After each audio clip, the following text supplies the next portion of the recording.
Where does satellite technology come in amid the quest for speedy, reliable connection right here in the country?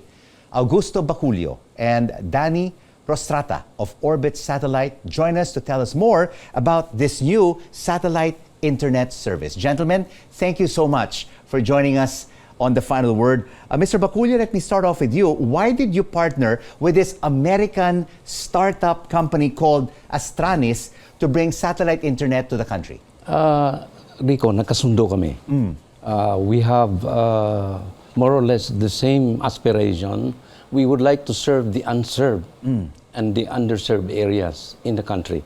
And they have done this. Astranis have flown a satellite for Alaska, and now, before the end of the year, Peru. So the Philippines is next year. And why next year, Danny? So actually, it's one of the soonest thing that you can get a satellite for a country. So we've been aspiring, the Philippines has been aspiring to have its own satellite. So I know we have a satellite before, probably 10 years ago with Mabuhay, but it's already decommissioned. And this satellite will be a dedicated satellite for the Philippines. All the order satellites are continental satellites, so it covers a lot of countries.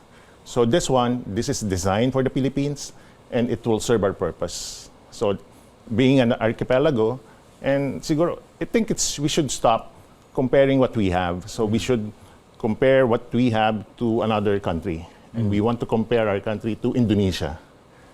Indonesia has around 6 satellites. The Philippines right now, we don't have any. So we have 0 satellite that operates in our vicinity. So this Astranis satellite internet service is only dedicated to the Philippines because we've already seen quite a number of players coming into the country. Attorney Baculio, and is this what sets it apart from the other satellite internet services, that it is dedicated? Yes, because the one of I'll mention it. Starlink is worldwide in terms of operation. It is mobile, thousands, and it caters to worldwide clients. Ours is just dedicated to the Philippines. And this brings us to a higher level, because now we will operate, we will be controlling our destiny. Because now, for instance, Rico, we are not just going to buy online a Grab or a taxi. No, we are going to operate thousands of Grab and taxis, and we will direct them just in case of, let's say, a super typhoon hitting Bicol region.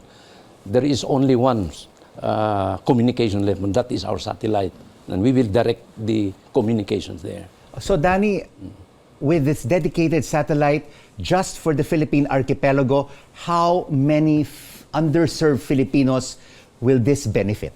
Okay, we're targeting around 2 million to 3 million. So probably we can stretch it to around 4 million subscribers that we can cover with this satellite. So it's not going to be a big satellite compared what has been launched before. This is just the size of a washing machine. So it's not that big. So comparing it to a computer, when you built a computer probably decades ago, it's probably a size of a building, a size of a room. Right now, computers is a handheld computer. So our cell phones are computers. So that is the evolution of satellite as well. So it benefits us because it's not going to be an afterthought. The Philippines, in terms of technology, in terms of satellite development, will be in the forefront. So we'll be involved, our engineers will be involved, and then we designed this for the Philippine setup because of our heavy rains. So this will hopefully sustain it even on typhoon season. And it is indeed, Attorney, advantageous for many Filipinos, especially in the rural areas, if we have satellite internet service, because we're in the ring of fire. We have typhoons, we have volcanic eruptions, we have earthquakes, which basically, which can destroy a lot of the telco infrastructure. Yes, Rico, 60% of our country, area and populations do not have internet. And we are going to focus on these areas. And this will transform the area because, for instance, we are focusing for the start with a program with DICT, if this will push through. very soon, that all police stations, especially in the mountains and in the islands, all hospitals in the islands and in the mountains, all the disaster risk agencies, all the Department of Education schools, and we are focusing on the education that has been severely hit during the pandemic. There is lack of quality of education in many of these areas. We will bring the digital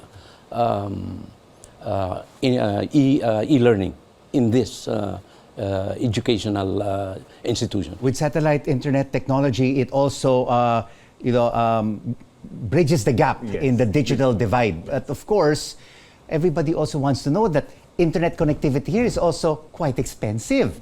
What do you already have price points, subscription packages that will be available, especially to the rural areas, to our marginalized kababayans who want to make use of this service? Okay, so our service will be comparable to, I think, when we mention unserved, so it doesn't have any comparison, right? So it is going to be better compared to nothing to something. And this is to service for you to get communication, let's say browse the internet, probably get education. So we're not really encouraging subscriber to do this, to do TikTok, watch videos. So it's really, if you just use internet the right way, it's not going to be expensive. So that's how we view it. So if this is just what you need, then probably you have the right price for the connectivity. So tell us, Attorney, when will we have the launch of this internet satellite service? We will launch third quarter next year.